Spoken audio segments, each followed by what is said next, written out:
जय श्री कृष्णा दोस्तों, राधे राधे। मैं अरुण सेमाल और स्वागत करता हूं आपको अपने YouTube चैनल अरुण शिक्षा अकेडमी में। दोस्तों, आज हिंदी के इस महा सेशन में रोज रात 8 बजे हम हिंदी का सेशन लेकर आते हैं, जिसमें अमूमन ऐसे प्रश्न होते हैं जो लगभग सभी प्रतियोगी परीक्षाओं में पूछे जाते हैं। बार बार पूछे जाने वाले प्रश्न होते हैं। इनको आप रट लीजिए, याद कर लीजिए और अपनी कॉपी में भी लिख लीजिए। अगर आपको PDF चाहिए तो आप हमारे नंबर 9634433139 पे भी संपर्क कर सकते हैं। अब हम आपको PDF भी प्रोवाइड कराएंगे।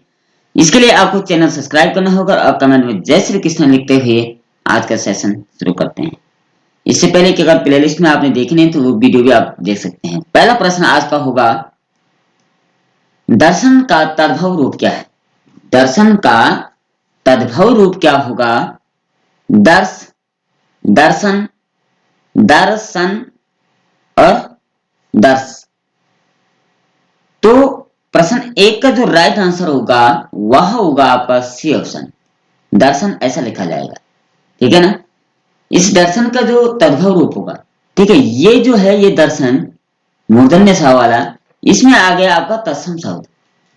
ये तत्सम शब्द है और तद्भव यानी हिंदी में जो लिखा जाएगा ये दर्शन ऐसा लिखा जाएगा।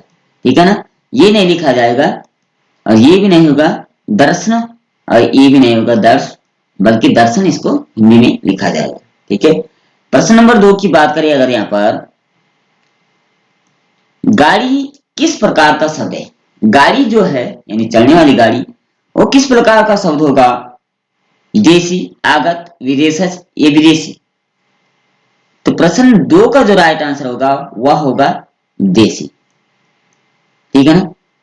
गाड़ी जो है ये देशी शब्द हो जाएगा। देशी यानी अपने देश में जो निर्मित शब्द है, जो बाहर से आया हुआ शब्द नहीं।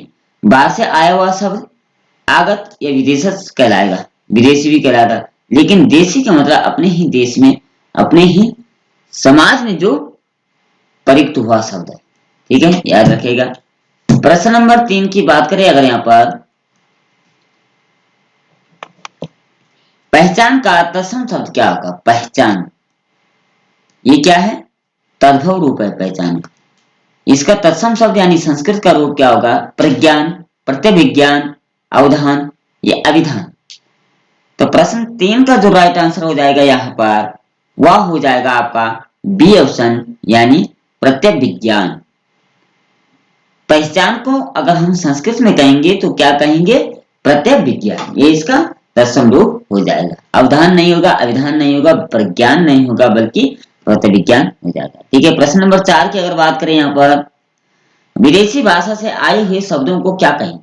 अभी हमने ऊपर बात की थी विदेशी भाषा से आए हुए शब्दों को, क्योंकि हिंदी भाषा एक ऐसा भाषा है जिसमें कई सारे शब्दों, कई सारी भाषाओं को के शब्द लिए गए, चाहे उर्दू हो, फारसी हो, अंग्रेजी हो।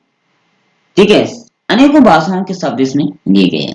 तो विदेशी भाषा से जो शब्द लिए जाते हैं उनको क्या कहते हैं? देशी, यौगिक, आगत या देशज।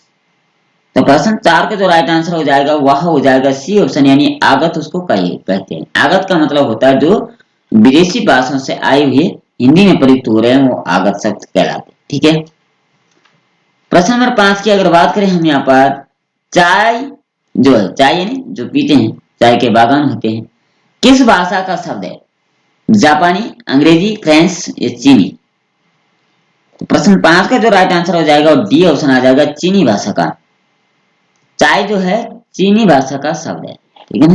चाय के बागान चीनी में, चाय के बागान चीन में ज्यादा होते हैं, इसलिए चीनी भाषा का शब्द होगा। ठीक है।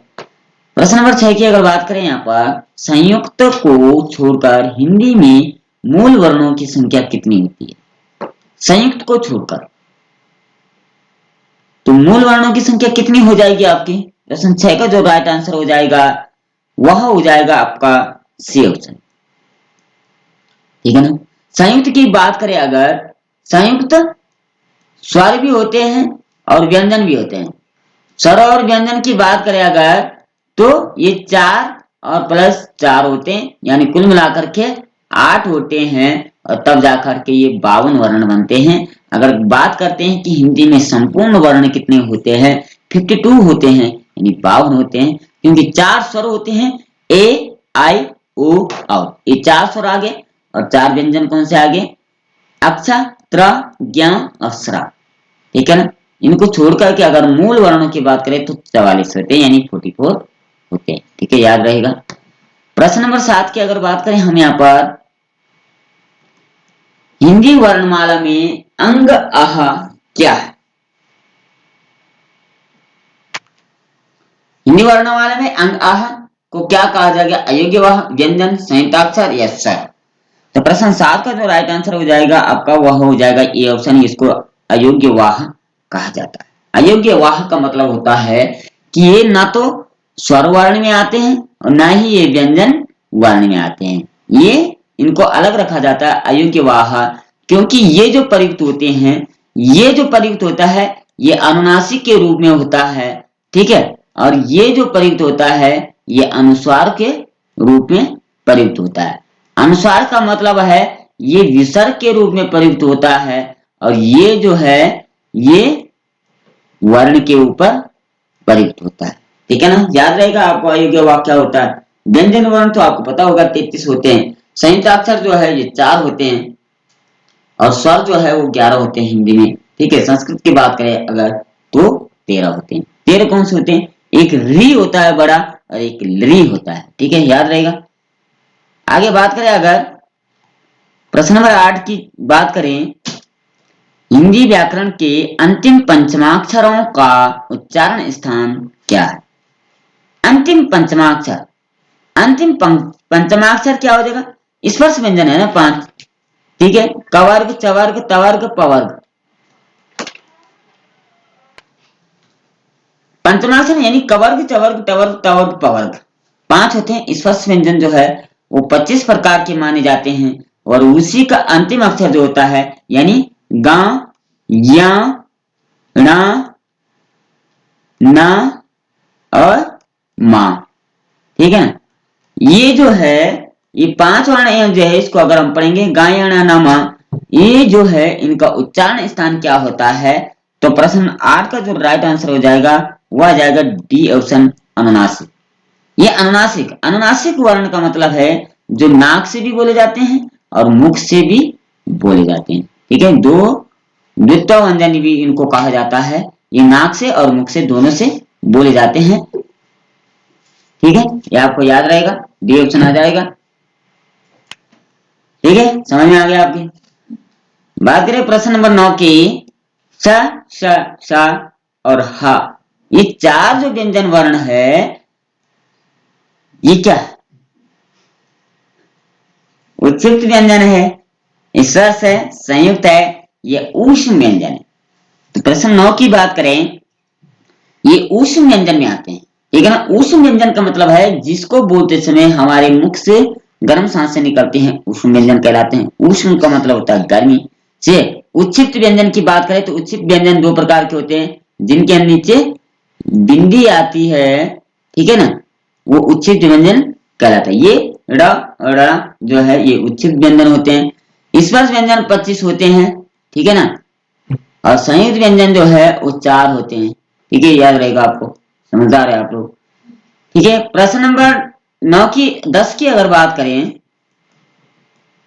उत्क्षिप्त ध्वनि का प्रयोग हुआ है। उत्क्षिप्त ध्वनि का प्रयोग कहाँ हुआ है? खसरा में, आरजू में, जफर में, पढ़ाई में। अभी हमने आपको ऊपर समझाया था कि उचित व्यंजन कौन से हैं, तो आपको पता चल गया होगा इसमें कि उचित व्यंजन का प्रयोग कहाँ हुआ है। प्रश्न 10 का जो राइट आंसर हो जाएगा वह होगा आपका डी ऑप्शन। हमने बात की थी जिसके नीचे बिंदी आती है, तो यहाँ पे अड़ा के नीचे जो है बिंदी आई है, यानी ये पढ़ाई, ये उचित व्यंजन का प्रयोग यहाँ हुआ है, बाकी में नहीं हुआ। ठीक है, याद रहेगा। प्रश्न नंबर 11 की बात करें अगर, कौन सा विकल्प वैचारिक अंतर के समानार्थी शब्दों का है? कौन सा विकल्प, इन 4 विकल्पों में से कौन सा ऐसा विकल्प है जो वैचारिक अंतर में समानार्थी शब्दों का है? देखना, घूरना, बेहद, असीम, जड़, नील, सौंदर्य, खूबसूरती। तो प्रश्न 11 को जो राइट आंसर हो जाएगा ए ऑप्शन आ जाएगा।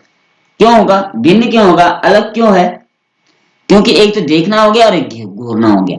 देखना का मतलब सामान्य रूप से भी हो सकता है, ठीक है, एक आत्मीय रूप से भी हो सकता है, लेकिन घूरना क्या हो गया, घूरना क्या हो गया, एक द्वेष भावना से हो गया, दुश्मनी के तौर पे हो गया। इसका कोई दूसरा अर्थ नहीं निकल सकता। लेकिन देखने के कई अर्थ निकल सकते हैं, आप अच्छाई से भी देख सकते हैं, बुराई से भी देख सकते हैं, लेकिन घूरना का मतलब बुराई ही होता है। इसलिए इसका जो राइट आंसर हो जाएगा ये भिन्न हो गया। ठीक है, यहाँ बात करें बेहद, असीम, बहुत ज्यादा, और असीम का मतलब भी बहुत ज्यादा ही होता है। जल, नीर, नीर भी, नीर का मतलब जल होता है, सौंदर्य और खूबसूरती एकदम हो गया। लेकिन देखना घूरना ये अलग है। राइट आंसर ये ऑप्शन। प्रश्न नंबर 12 की बात करें, नियति। नियति जो शब्द है का समानार्थी शब्द क्या होगा? नियति का समानार्थी क्या होगा? कर्म, स्वभाव, चरित्र, भाग्य। तो 12 का जो राइट आंसर आ जाएगा वो आएगा आपके डी ऑप्शन, यानी भाग्य को कहा जाता है। कई बार कहा जाता है कि आपकी नियति में यह नहीं है, यानी पुरुषार्थ में नहीं है, भाग्य में नहीं है। ठीक है, तो नियति का जो समानार्थी शब्द है वो भाग्य हो जाता है। ठीक है, चरित्र नहीं होगा, स्वभाव नहीं होगा, कर्म नहीं होगा। प्रश्न नंबर 13 की बात करें अगर, सुधाकर शब्द किसका पर्यायवाची? सुधाकर जो है इसका पर्यायवाची शब्द कौन सा होगा इनमें? सिंधु, जलाशय, बादल या चंद्रमा। तो 13 का जो राइट आंसर आ जाएगा वो चंद्रमा आ जाएगा। डी ऑप्शन उसका हो जाएगा सुधाकर, यानी चंद्रमा को कहा जाता है। ठीक है, चंद्रमा का पर्यायवाची शब्द, समानार्थी शब्द जो है चंद्रमा आएगा। ठीक है, 14 का जो राइट आंसर, 14 प्रश्न होगा, तरंग किसका पर्यायवाची है? यानी तरंग जो शब्द है ये किसका पर्यायवाची है? क्षीण, काया, प्रतिकृति या ऊर्मी। तो प्रश्न 14 का जो राइट आंसर आ जाएगा वह हो जाएगा आपका डी ऑप्शन, यानी ऊर्मी का पर्यायवाची तरंग है। तरंग का पर्यायवाची ऊर्मी हो जाएगा। ठीक है, क्षीण का मतलब होता है नष्ट होना, काया मतलब शरीर, प्रतिकृति मतलब प्रतिक्रिया करना, लेकिन ऊर्मी का मतलब, ऊर्मी और तरंग एक ही समानार्थी शब्द हो गया, यानी पर्यायवाची शब्द हो गया। ठीक है, प्रश्न 15 की अगर बात करें हम यहाँ पर, शुद्ध वर्तनी वाला शब्द कौन सा हो जाएगा? दर्शना विलासी, क्या ऐसा लिखा जाता है? या दर्शना विलासी ऐसा लिखा जाता है? या दर्शन विलासी ऐसे लिखा जाता है? या दर्शन विलासी ऐसा लिखा जाता है? 15 का जो राइट आंसर हो जाएगा आपका वह हो जाएगा बी ऑप्शन, यानी दर्शना विलासी जो है शुद्ध रूप से ऐसे लिखा जाता है, दर्शना विलासी। ये भी नहीं होगा। क्यों नहीं होगा? क्योंकि इसमें दंत सा ऐसा नहीं आता है। ठीक है, ये भी नहीं होगा, इसमें मूर्धन सा आ गया, ये भी नहीं होगा, और ये दर्शन विलासी भी नहीं होंगे। आप बड़ा आ की मात्रा आ गए। ठीक है, शुद्ध रूप से इसको ऐसा लिखा जाएगा, बी ऑप्शन सही हो जाएगा। प्रश्न नंबर 16 की बात करें अगर, हिंदी शब्दकोश में अक्षर का कर्म किस वर्ण के बाद आता है? अक्षर किसके बाद आता है? छा, ज्ञा, त्रा, का। कई बार पूछे जाते हैं प्रश्न है। तो 16 को जो राइट आंसर हो जाएगा आपका, ठीक है ना, पहले ये जानते कि अक्षर किसको मिलकर बना हुआ? अक्षर जो मिलकर बना हुआ है ये का प्लस सा को मिलकर बना हुआ है। ठीक है ना, दोनों अलंत होंगे, का और सा को मिलकर के अक्षर बना हुआ है। तो अक्षर जो आएगा वो आपका डी ऑप्शन सही हो जाएगा, का के बाद आएगा। ठीक है ना, का के बाद अक्षर आ जाएगा, का और सा को मिलकर ही अक्षर बना हुआ है। ठीक है, छा नहीं आएगा, जा नहीं आएगा, त्रा नहीं आएगा।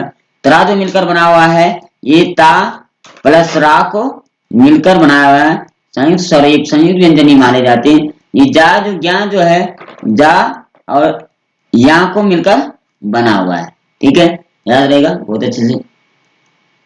प्रश्न नंबर 17 की बात करें अगर, शब्दकोश में श्रद्धा शब्द किस शब्द से पहले आएगा? श्रद्धा शब्द जो है, श्रद्धा का मतलब होता है किसी चीज के प्रति विश्वास होना या आत्मीय भाव जागृत होना या किसी पर दया का भाव जागृत होना। ठीक है, तो श्रद्धा शब्द किस सबसे पहले आएगा? शासन, शौर्य, श्रमिक या श्याम। प्रश्न नंबर 17 का जो राइट आंसर हो जाएगा वह होगा सी ऑप्शन, यानी श्रमिक।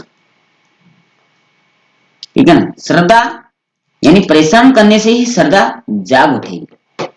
जब तक परिश्रम नहीं हुआ, श्रम का मतलब, श्रमिक का मतलब हो गया परिश्रम करना। ठीक है, तभी श्रद्धा जाग उठेगी। ठीक है, राइट आंसर सी ऑप्शन। प्रश्न नंबर 18 की बात करें, इनमें से कौन सा युग्म अघोष है? ठीक है, अघोष वर्ण हमने ढूंढने, अघोष और घोष हमने बात आपको बताए थे। अगर आपको याद नहीं प्लेलिस्ट में जाकर के आप देख सकते हैं, इसके बारे में हमने संपूर्ण जानकारी वर्णमाला में दी है। का आएगा इसमें गा, घा, डा, धा, पा, फा या डा, डा, कौन सा आ जाएगा?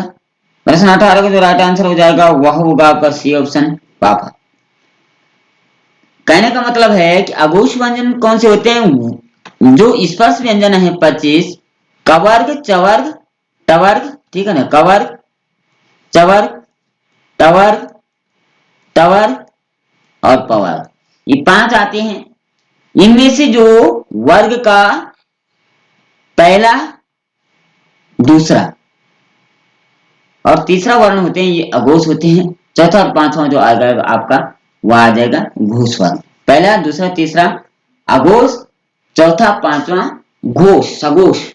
ठीक है, तो अघोष आ गया पहला, दूसरा, तीसरा, सघोष आ गया चौथा, पांचवा, ये याद रहेगा आपको। तो इसमें पहला जो है पाफा यही है, बाकी इसमें गा और धा है, ये चौथा वर्ण आ गया, ये तीसरा आ गया। इसमें ता था, दा, धा, ये भी चौथा वर्ण आ गया, ये भी चौथा आ गया। इसका मतलब इसमें सघोष भी और अघोष भी है, एक यही है जिसमें अघोषी अघोष। ठीक है, याद रहेगा, राइट आंसर सी ऑप्शन आ जाएगा। प्रश्न नंबर 19 की बात करें अगर, औदार्य की तरह व्यवहार, औदार्य की तरह व्यवहार शब्द से कौन सा शब्द ठीक है? जिस तरीके से औदार्य लिखा गया उसी तरीके से अगर हम व्यवहार लिखेंगे तो कैसे लिखेंगे? व्यवहार्य, व्यवहारिक, व्यवहारी, इनमें से कोई नहीं। तो 19 का जो राइट आंसर हो जाएगा बी ऑप्शन आ जाएगा, ऐसे लिखेंगे इसको व्यवहार्य। रा जो है ऊपर चला जाएगा, ठीक है, औदार्य देखा हमने कि इसके ऊपर रा है, वैसे इसके ऊपर भी रा चला जाएगा, व्यवहार्य हो जाएगा। आज के सेशन का आखिरी प्रश्न होगा 20वां, जिसके उच्चारण में स्वर तंत्रियों में कंपन ना हो वो कहलाते हैं। स्वर तंत्रियों में कंपन नहीं उठता है उसको कौन से वर्ण कहलाएंगे? घोष ध्वनिया, सघोष, अघोष ध्वनिया, महाप्राण ध्वनिया, अल्पप्राण ध्वनिया। तो डी का जो राइट आंसर आ जाएगा अघोष ध्वनिया। ठीक है, अभी हमने ऊपर बात की थी अघोष कौन से होते हैं, सघोष कौन से होते हैं। अघोष का मतलब है जो वर्ग का पहला, दूसरा, तीसरा अघोष और सघोष चौथा, पांचवा वर्ण सघोष होते हैं।